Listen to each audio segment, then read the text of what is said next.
Mungkin saya boleh berbangga juga. Saya paling senior kali ya. Mungkin pasti ada yang lebih senior dari saya. Saya udah 70. Oh. Ya. Jadi berapa puluh tahun tapi di LA? Dan saya sudah tinggal di Jerman, Belanda, paling lama di Amerika. Cuman ketika saya pulang ke Indonesia tahun 81, saya bekerja di Citibank. Sampai 2012 ketika saya menjadi Ahoker Jokower. Suatu langkah hidup yang sangat saya menyesalkan. Jadi kalau mau cerita, Sepil sedikit ya, jangan salah. Dan ini penting, ini kadrun cabang apa? Kristen cabang Katolik Anda ini sebenarnya? Kristen. Kadrun cabang Kristen, Bung John.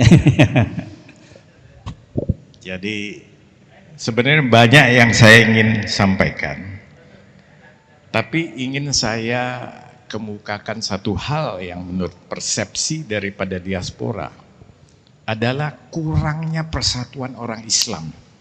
Mohon maaf ya, mohon maaf. Saya bukan bermaksud sara. Kalau kita lihat pejuang-pejuang Islam ini seperti sapu lidi jalan sendiri-sendiri. Tidak pernah terikat di dalam satu kesatuan. Seperti orang Palestina di Amerika, orang Yahudi di Amerika, ya, orang Katolik di Amerika. Ini negara, kalau kita biarkan seperti sekarang, this country will belong to the Chinese, for sure. It's a matter of time, tinggal waktu. Kalau kita lihat pola pemerintahan, tata kelola yang kata orang Amerika, you have a terrible government violating the governance. Itu kira-kira kata orang Amerika. Betapa urakannya cara orang Indonesia mengelola negara ini. Ini negara sejak tahun 2014 bukannya bertambah maju. Apa yang terjadi? Suatu perkosaan tata kelola pemerintahan yang gila-gilaan. Saya rasa kalian juga sudah tahu, kita semua di luar negeri tiap hari berdoa, ya, berharap supaya ada satu perubahan. Terus terang saya 2014 milih Jokowi, 2019 saya jadi relawannya Pak Prabowo, 2024 saya sempat menjadi relawannya Pak Anies. Kok sempat? Sempat, masih. Kalau dalam pola konsep berpikir saya melihat Anies Baswedan ini one of the few leaders yang bisa kita harapkan. Oh, ini ada teman saya baru lihat nih, Pak Edi. Jadi balik ke laptop, saya ingin melihat sebagai diaspora supaya negara kita ini jangan sampai dikuasai asing.